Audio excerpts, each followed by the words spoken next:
Күйеуімнің аруағымен бірге тұрып жүрмін. Қазір жасым 48-де. Жолдасым екеуміз 26 жыл отастық. 2 қыз өсірдік. Олардың екеуі де тұрмыста, басқа қалада тұрады.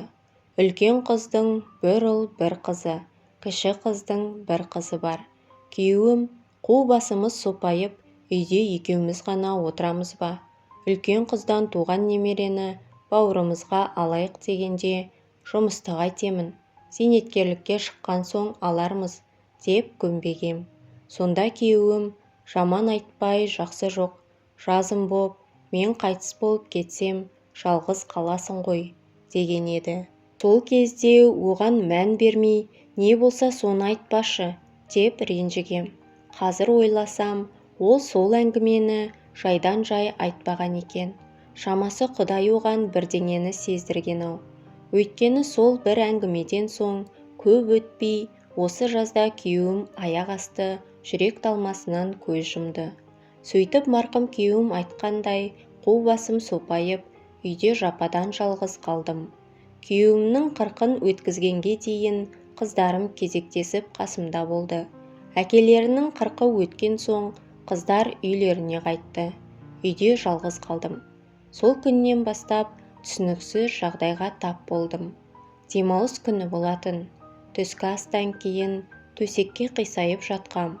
Бір сәтте төбе жағымда біреудің тұрғанын сездім. Шошып, орнымнан тұрдым. Елес көрінген болар деп ойладым.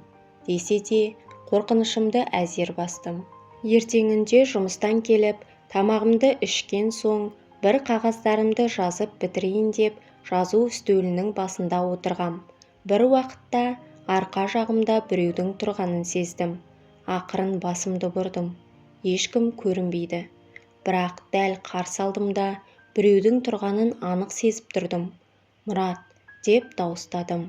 Үн жоқ, алайда қарсы алдымда біреудің ақырын қозғалғаны сезілді. Неге екенін қайдам, осы жолы қорқыныш сезімі болған жоқ. Өзімді қолға алып, «Мұрат, маған алаңдама. Менің жағдайым жақсы, мені тыныш қой», дедім. Сол сәтте Мұраттың ақырын кеткенін сездім.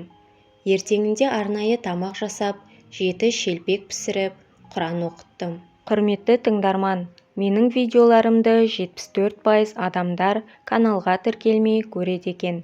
Өтінемін, еңбегімді бағалаңыз. Каналға тіркеліп, әңгімені соңына дейін тыңдаңыздар. Тілі жоғалған ұлттың өзі де жоғалады. Қазақша каналдардың көбеюіне өз үлесіңізді қосыңыз. Бұл туралы қыздарыма айтсам, жалғыз болған соң елегізіп адамға неше түрлі көрінеді. Біздің біреуіміздің қолымызға кел, ауырып қаласың дейді. Мен күйеуімнен қалған қара шаңырақты жұмысымды тастап қайда барам? Ертең мен үшін олардың отбасында реніш болып жатса ше? Мұны олар ойламайды. 2 аптадай Мұрат мені мазалаған жоқ. Бірақ бір қызығы, мен оны күтіп іздейтін болдым. Соны сезді ме, көп ұзамай ол тағы келді. Алаңсыз ас үйде шай ішіп отырғам. Кенет арқа жағымда біреудің тұрғанын сездім. Сезіп отырмын. Дәл сол Мұрат. Қорыққам жоқ. Қайта артқа бұрылсам, кетіп қалар деп, қорқып бұрылмай отыра бердім. Қалай айтқанымды білмеймін. «Мұрат, сен болсаң белгі бер», дедім. Бір кезде 2 иығыма ақырын ғана қойылған 2 қолды анық сездім. Ақырын қолымды иығыма апарып, қолының үстіне қойдым.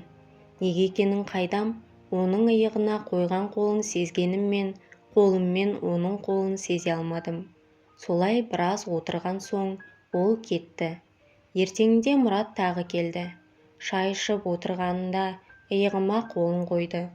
Оның қолын сезбесем де, қолымды иығыма апарып, «Мұрат, бүгін кетпеші, осында қалшы», дедім. Ол ақырын иығымды қысты. Сол күні ол қасымда жатты. Қыздарыма айтып едім, сенің жүйкең шаршаған, бүйтіп жүре берсең, жүйке ауруына шалдығасың, деп жылап еңіреп, қоярда қоймай емханаға апарып тексертті. Менімен сөйлескен соң дәрігер, аздап жүйкеңіз шаршаған, денсаулығыңызда кінәрат жоқ. Мүмкіндік болса, санаторийге барып демалып қайтыңыз деді. Қыздарым қоймай жұмыстан демалыс алғызып, 10 күнге санаторийге жіберді. Санаторийде 3-4 күн болған соң, мен үйімді, дәлірек айтқанда, мұратымды сағындым. Ол мені үйде күтіп отырған сияқты болады да тұрады. Расымен де солай болды. Келген күні ақ оның үйде екенін сездім. Менің келгеніме қуанған сияқты. Қай бөлмеге барсам, сол бөлмеге барады. Мен онымен кәдімгідей сөйлесемін. Ол менің сөздерімді естіп, түсінетін сияқты. Тек жауап қайтара алмайды. Жұмысқа шыққан соң, осы жағдайды бірге жұмыс істейтін жақын танысыма айттым. Ол менің бетіме бажырая қарап, сен психотерапевтке көрін, деп кеңес берді. Тағы бір құрбыма айтсам, ол да жүйкең шаршаған, сосын саған солай елес көрініп жүр. Дер кезінде емделмесең, науқастанып қаласың дейді. Қыздарымның да айтатыны сол. Бәрі маған қарсы. Молдаға оқытып, үйді тазартып, ондай күйден арылу керек дейді. Ал менің мұратымнан айрылғым келмейді. Менің бұл күйім науқастық па? Әңгіме Ел24 KZ сайтынан алынды. Қорқынышты үй. Ауыл іргесінде жапсарлас, тығыз қоныстанған өзге үйлерден сәл оқшаулау жалғыз там тұр. Ол үйге онша-мұнша адам жолай бермейді. Жартылай құлап тұрған үйдің шарбағынан қаңғырған бұзау, жайылған мал өтіп кетсе, иелері дедектетіп алып шыққанша асық болады. Және жалтақтап, құлағалы тұрған тоқал тамға қарағыштап, аяқ-қолдары суып, жон арқаларын тер басып әбігерленеді. Бұл үй туралы алып қашпа әңгіме көп. Ауылдың көнекөз тұрғындары осы үйді мекен еткен жандардың түрлі жолдармен бақытсыздыққа ұшырайтынын біледі. Өткен ғасырда соғыстан соң тұрғызылған бұл тамды кімдер мекен етпеді десеңізші. Ең әуелгі иесі беймәлім болғанымен, осы бертінде 20-30 жыл бұрын болған оқиғалар жұртшылықтың көбінің жадында. Алдымен еске түсетіні Айнұрдың тағдыры. Ол қыз совхоздың асханасында аспазшы болатын. Көркіне мінезі сай, әдемі бойжеткен еді. Өзі балалар үйінде тәрбиеленген. Баратын жері болмағандықтан ауыл сыртындағы үйге қоныстанды. Содан соң күрт өзгерді. Өз-өзімен күбірлеп сөйлейтінді, одағайланып бөлек жүретінді шығарды. Бір күні жұмысқа уақытылы шықпаған оны қызметтестері үйінен өліп жатқан жерінен тапты. Өз-өзіне қол салған дейді білетіндер. Содан бері бұл үйді халық кейде Айнұрдың үйі деп те атайды. Одан кейін мұнда қоныстанған тағы бір отбасы қапелімде қайғы жұтты. Төрде ілулі тұрған аңшы мылтығын алып, ойнаған жас өспірім жеткіншек кішкентай қарындасын қақ маңдайынан атып өлтіріп алды. Содан соң олар белгісіз бағытқа көшіп кетті.